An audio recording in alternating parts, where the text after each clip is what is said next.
तो स्टूडेंट्स अब हम करेंगे एग्जाम्पल नंबर 9 को सॉल्व। तो एग्जाम्पल नंबर 9 को रीड करेंगे। क्या है क्वेश्चन में हमारे, find the ratio in which the y axis divides the line segment joining the point this and this. तो हमें रेशियो फाइंड करना है, ठीक है।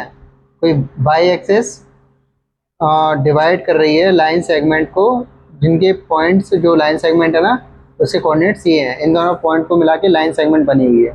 तो 5 और -6 कहाँ है, इस वाले कोऑर्डिनेट को ढूंढते हैं। 5 और -6, तो एक्स एक्सिस पे 5 ये रहा, वाई एक्सिस पे -6 यहाँ। तो यहाँ पे हमारा कोई कोऑर्डिनेट होगा 5 और -6। ये रफ फिगर है, ठीक है, पेपर में नहीं बनाना, बस आपको समझाने के लिए बना रहा हूँ मैं। एंड -1 -4, तो -1 एक्स एक्सिस पे -1 ये रहा और -4 ये रहा, ठीक है, वाई एक्सिस पे। तो इस वाले कोऑर्डिनेट का क्या है, -1 -4, ठीक है। अब इनको क्या कर देंगे, ज्वाइन कर देंगे, ठीक। ज्वाइन कर दिया। अब इसका नाम दे दिया मैंने ए और इसका नाम दे दिया बी।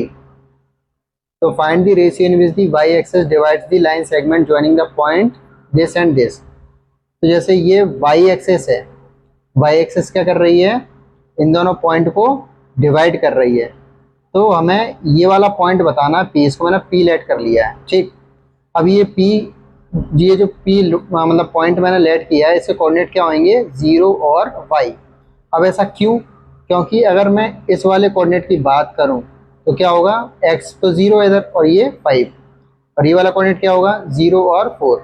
तो ये वाला क्या होगा, 0 और 1। आप ऑब्जर्व कर रहे हो बाई एक्सिस पे x की जो वैल्यू होती है वो 0 होती है, और y यहाँ क्या हो रहा है, डिफरेंट डिफरेंट हो रहा है, चेंज हो रहा है। तो यहाँ y अभी हमें पता नहीं है, तो हमने y को क्या मान लिया है, y मान लिया है, ठीक है। इतनी बात आपको पकड़ में आ गई है। तो हमें क्या करना है, सबसे पहला काम तो हमें क्या है, रेशियो फाइंड करना है, और उसके बाद also find the point of intersection. तो ये जो पॉइंट ऑफ इंटरसेक्शन है, ये वाला पॉइंट, ये इस वाले पॉइंट को भी हमें फाइंड करना है और रेशियो भी फाइंड करना है। तो सबसे पहले मैं क्या करता हूँ, इसका एक रफ फिगर यहाँ बना लेता हूँ पेज में, और ये तो बस आपको एक समझाने के लिए था। नहीं फिर मैं अभी लिख दूंगा ना कि 0y, तो आप कहोगे यार ये 0y कैसे आ गया, फिर आप दिमाग लगाओगे, कंफ्यूज हो गया, क्या नहीं। तो अब पता पड़ गया ये 0y कैसे आएगा, ठीक। तो अब मैं एक रफ फिगर बना देता हूँ।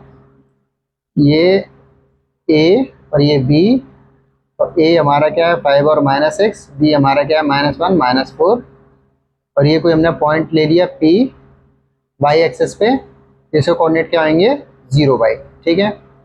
अब मैं क्या कर रहा हूँ, सबसे पहले रेशियो फाइंड करने हैं। तो रेशियो फाइंड करने के लिए क्या लिखेंगे, लेट द रेशियो बी के रेशियो 1, ठीक है। तो मैंने रेशियो फाइंड करने के लिए रेशियो मान लिया है के रेशियो 1। तो रेशियो क्या माना है, के रेशियो 1। इतनी बात पकड़ में आ गई। तो सबसे पहले हम रेशियो फाइंड करेंगे, उसके बाद पॉइंट ऑफ इंटरसेक्शन फाइंड करेंगे। तो रेशियो कैसे फाइंड करेंगे, सेक्शन फॉर्मूला से। तो हमारा सेक्शन फॉर्मूला क्या है, पढ़ेंगे उसको बताएंगे, बाय यूजिंग सेक्शन फॉर्मूला। तो सेक्शन फॉर्मूला अपना है एक्स वाई, ये जो है ये पॉइंट ऑफ डिवीजन है या इंटरसेक्शन। तो ये अपना पॉइंट है एक्स वाई, ठीक है। ये एक्स की वैल्यू और ये वाई की वैल्यू, और m1 x2 plus m2 x1 upon m1 plus m2 m1 y2 plus m2 y1 upon m1 plus m2, ठीक है भाई। ये तो अपना हो गया सेक्शन फॉर्मूला। अब देखो, ये तो अपनी किसकी वैल्यू है, y2, और ये x2, और ये अपना x1, और ये अपना y1, ये अपना m1 और ये अपना m2। तो ये सारी वैल्यूज उठा के इस वाले फॉर्मूले में पुट करनी है। देखो एक्स वाई की वैल्यू क्या है, एक्स की 0, वाई की वाई है। तो एक्स की 0 लिख दिया, वाई की जगह वाई लिख दिया, इक्वल टू m1 की वैल्यू k, x2 की वैल्यू -1 प्लस m2 की वैल्यू 1 इंटू x1 की वैल्यू 5, नीचे m1 प्लस m2 मतलब k प्लस 1। अब m1 की वैल्यू k, y2 की वैल्यू -4, m2 की वैल्यू 1 और y1 की वैल्यू -6, और m1 प्लस m2 मतलब k प्लस 1। 0 y, इसको आगे सॉल्व करेंगे, k का -1 में मल्टीप्लाई करेंगे तो -k, 5 बन जाए 5, k प्लस 1, ठीक है। k का -4 में करेंगे -4 आ जाएगा, 1 का 6 में करेंगे 6, और प्लस माइनस माइनस, तो -4k -6 और k प्लस 1, ठीक है। अब इसको हम कंपेयर करेंगे ऑन कंपेयरिंग, कंपेयर करने के बाद हमें के की वैल्यू हम इसको रखेंगे तो हमें वैल्यू फाइंड कर लेंगे, ठीक है। और इसको हम बाद में फाइंड करेंगे, ठीक है, क्योंकि अगर हम y के इक्वल टू में इसको लेता हूँ तो हम के की वैल्यू को फाइंड नहीं कर पाएंगे, ठीक है। तो 0 इक्वल टू माइनस के प्लस 5 के प्लस 1, इतनी बात आपको पकड़ में आ गई, ठीक है। अब इसके आगे सॉल्व करेंगे। देखो अब ये के प्लस 1 का इधर मल्टीप्लाई करेंगे 0 में तो ये भी 0 हो जाएगा, माइनस के प्लस 5 माइनस के इधर आ जाएगा तो के इक्वल टू 5, ठीक है। तो के रेशियो 1 क्या हो जाएगा अपना 5 रेशियो 1। तो हमारा जो रेशियो आएगा, हाँ, रिक्वायर्ड रेशियो वी 5 रेशियो 1, तो हमारा रेशियो निकल चुका है, क्या आया 5 रेशियो 1, ठीक है। तो रेशियो अपना निकल चुका है। अब हमें क्या फाइंड करना है, पॉइंट ऑफ इंटरसेक्शन, ठीक है। अब पॉइंट ऑफ इंटरसेक्शन फाइंड करेंगे। नाउ पॉइंट ऑफ इंटरसेक्शन कैसे फाइंड करेंगे, क्योंकि हमें y की वैल्यू फाइंड करनी है ना, तो y की वैल्यू कैसे फाइंड करेंगे, हम इन दोनों को क्या कर देंगे, इक्वल कर देंगे।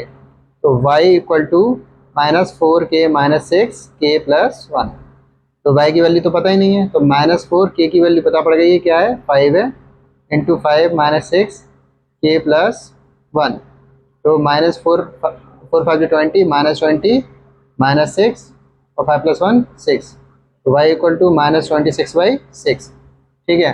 अगर आप इसमें डिवाइड करेंगे तो 13 2 3 है 6, तो y इक्वल टू कितना आ गया -13/3। तो जो हमारे कोऑर्डिनेट्स होंगे, जैसे कोऑर्डिनेट्स क्या था अपना, जो y एक्सिस पे पॉइंट ऑन y एक्सिस क्या हो जाएगा अपना 0 -30/3, इतनी बात पकड़ में आई।